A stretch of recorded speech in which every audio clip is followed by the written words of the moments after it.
Thank everyone for coming. Senators Reid and Kaine and Coons and Cortez Masto for joining us. Now, we have a lot on the agenda this week, so I'm going to get right to the thing on everyone's mind, NDAA. Thanks to the work of many, especially Jack Reed, last night the Senate began the process for floor consideration of the annual defense bill, a bipartisan vote, 72 to 25.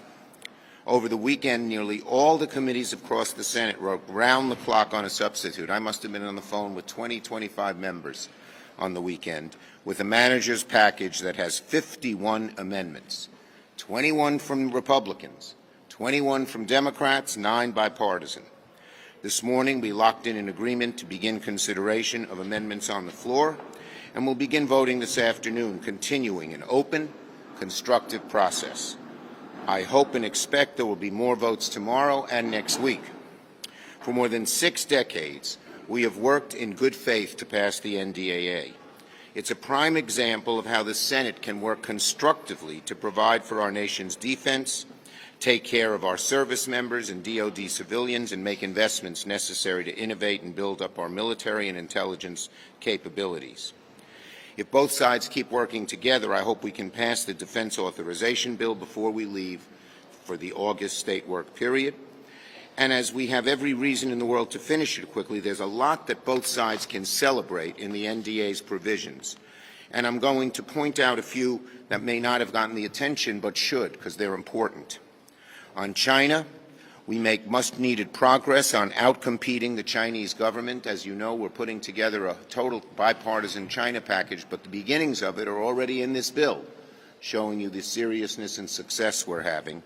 And that includes making progress on the AUKUS agreement and competing with China on emerging technologies. That is in the manager's package.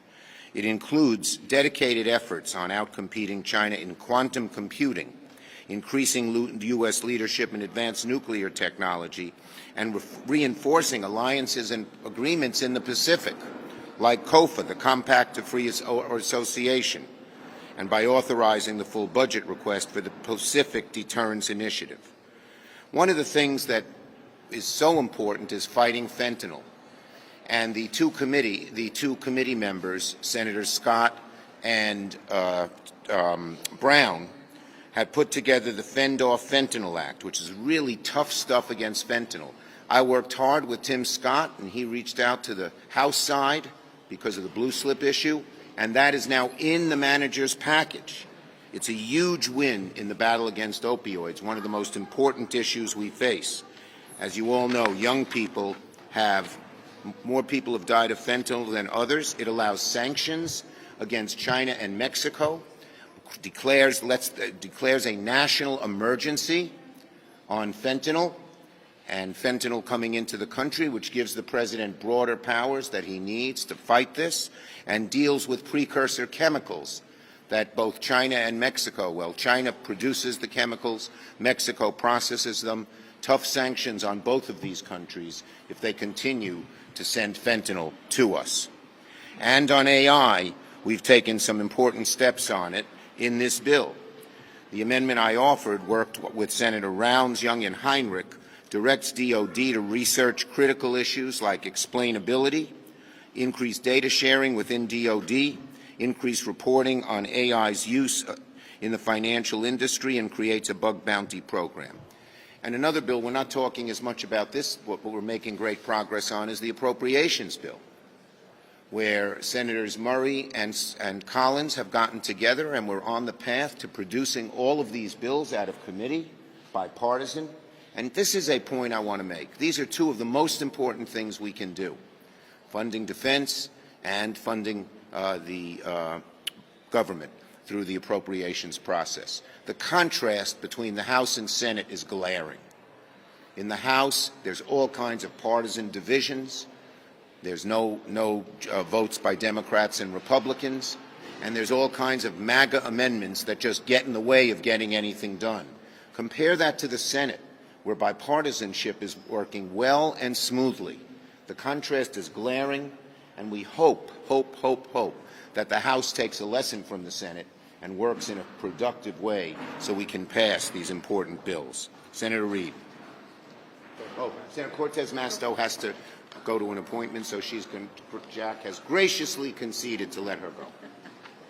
Thank you. Thank you, Leader Schumer, and thank you to my colleague Jack Reid and the ranking member, and really all of everybody in the Senate for working in a bipartisan way to move NDAA forward, get it done.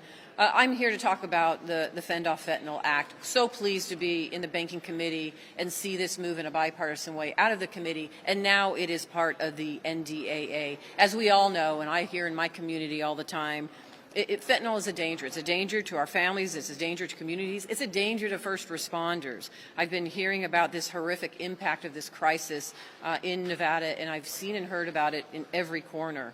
What we do know are international drug cartels and money launderers have built a sophisticated supply chain to bring fentanyl into our communities. This has really gone on for too long, and we have to stop the flow of fentanyl into our neighborhoods. And we start at the very top of that chain, as you heard Leader Schumer say. We go after the precursor drugs. We go after where it's processing, no matter what country. And what that means is we follow the money. We follow the money and put sanctions on those that are engaged in those precursor drugs, those who are engaged in the processing, to ensure that we're holding them accountable. The bipartisan legislation makes sure that we stop fentanyl at the source by creating new, stronger sanctions to crack down on fentanyl traffickers and manufacturers. Quite frankly, without the ability to fund these criminal enterprises, traffickers and manufacturers would be forced to shut down their operations and stop the flow of fentanyl into our communities. And that's why this legislation is so important. It also provides and gives our law enforcement additional tools that they need to combat this crisis. So in order to continue this battle to get fentanyl off our streets, we need to approach this fight from all angles. We need to follow the money, and we are stopping bad actors from profiting off of dangerous drugs that we know are destroying lives. So I'm so pleased that Fend Off Fentanyl Act is included in the NDA. And again, I want to thank the leaders and Jack Reid and all of the senators who worked in a bipartisan way to make this happen. Thank you. Thank you, Catherine. Senator Reid. Well, thank you very much, Mr. Leader. The NDAA is critical to sustaining our military, having a strong and effective military.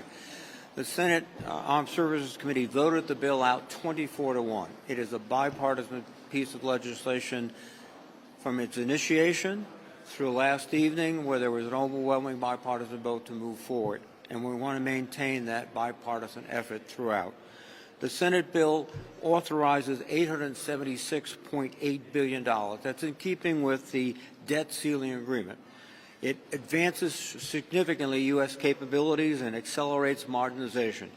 It targets research and development, technology infrastructure, and provides, we hope and believe, major advantages on the battlefield, while also ensuring that the U.S. is better equipped to counter disinformation, cyber threats, and other emerging technologies.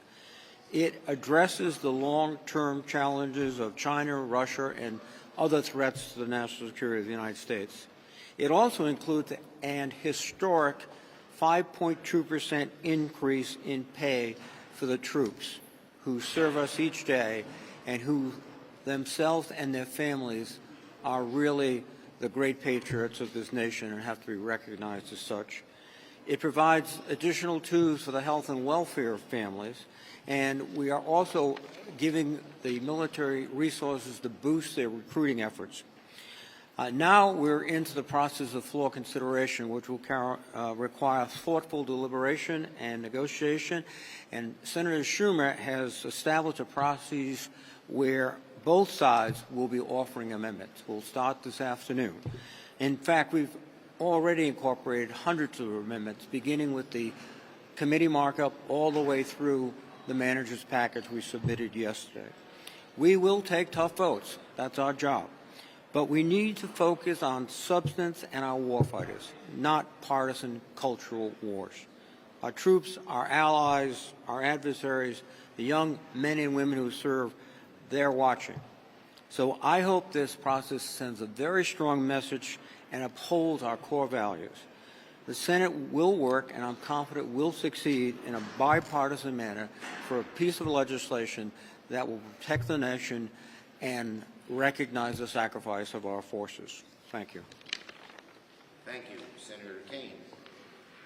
Well, thanks to my colleagues, it's an honor to be on the Armed Services Committee, and I particularly want to thank Senator Reid for marshaling this very bipartisan bill through the committee and Senator Schumer for guaranteeing a robust floor procedure.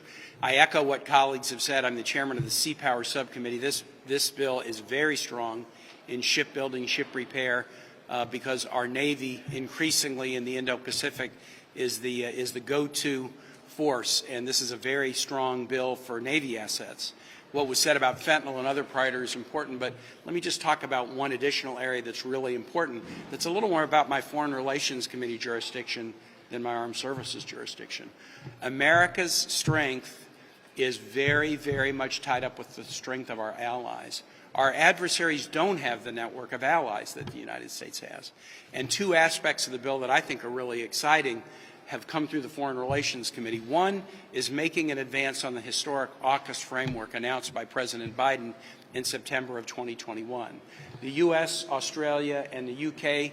joining together on Pillar 1, first to explore the expansion of nuclear submarines in the Indo-Pacific to promote regional stability. In the 2030s, that will be U.S.-constructed submarines that Australians will train to operate and repair, maintain, decommission.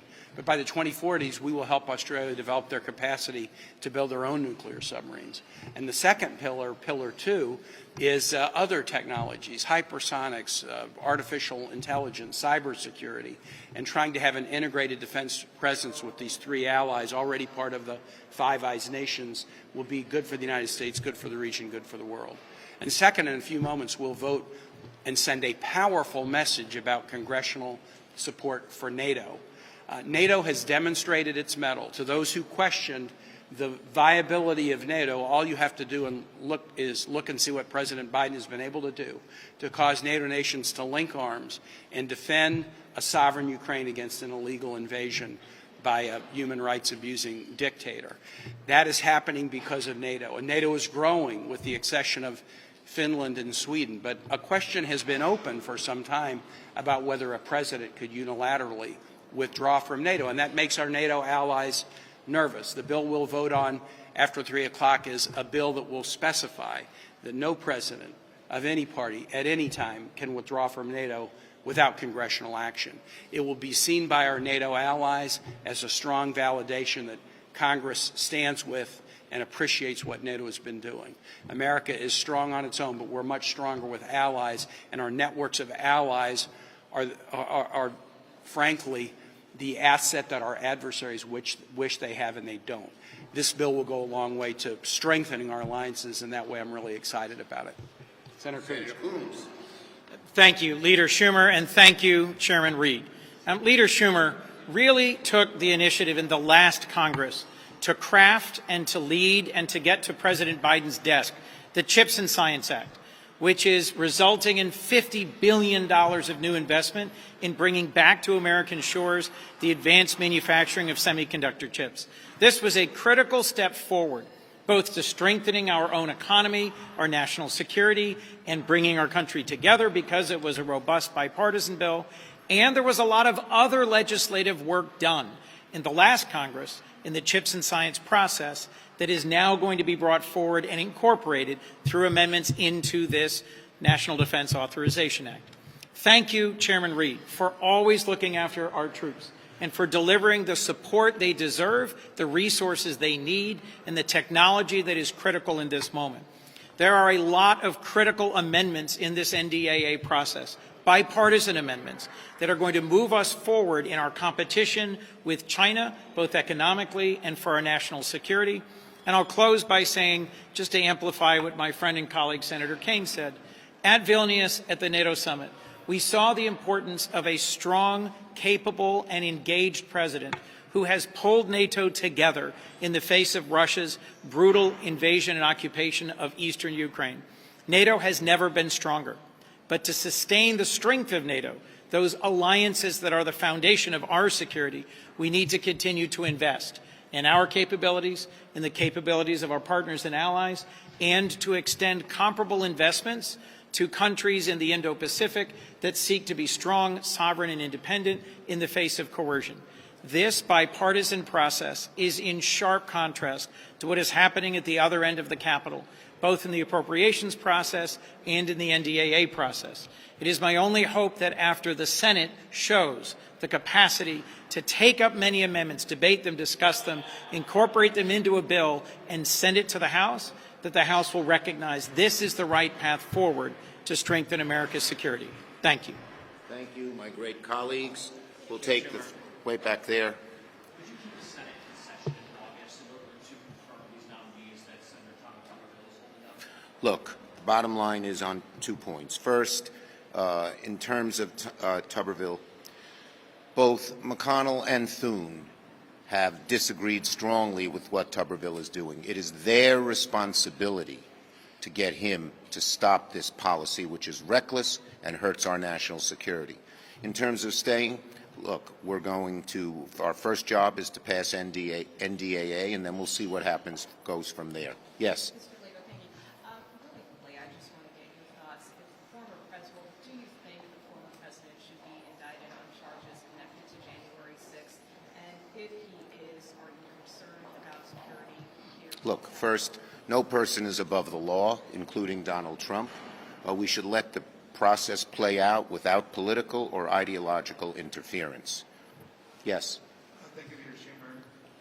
What are red lines for Senate Democrats as it pertains to the NDA? For example, what amendments that relate to abortion and DEI would that be a red line for Senate Democrats? The bottom line is that we want to get this done without amendments that undo the bill, are dilatory in any way. So far, our Republican colleagues are cooperating. Yes? Leader Schumer, have you had any direct conversations with Senator Tuberville, and do you rule out giving him a standalone vote affirming the DOD's abortion policy? The bottom line is that if he wants to have an affirmative vote, we would not object to it. Tuberville said he wanted a vote. We'll see what happens. The bottom line is it's up to the Republican leadership. This is a problem that they have in their caucus, that they have with the country. They are risking our security, and it's up to them to fix it. Yes? Senator Schumer, you've given committee chairs some sort of deadline or timeline for when you'd like them to produce portions of this China competitiveness package that you want to. Yeah, we are working with them. Some of the committees are far along in the process, some a little less so. But this is something we'd like to put together by the fall. Yes. What happens next with Julie Su's nomination? You have at least one Democrat against it. The White House says there's two, including Senator Sinema. Will you support her staying in this role through that election without a vote? Will you bring her to the floor? Look, we believe she is a strong nominee. We're trying to do everything we can to get her passed, plain and simple. Yes, way back there. Appropriations process in the House, can we get your reaction to them marking up fiscal 22 levels? Will that lead to a government shutdown? Does it have to be at the 23 level? Look, 42 in the policy rider? the bottom line is that the MAGA hard-right Republicans, the 30 of them or so, shouldn't be dictating policy.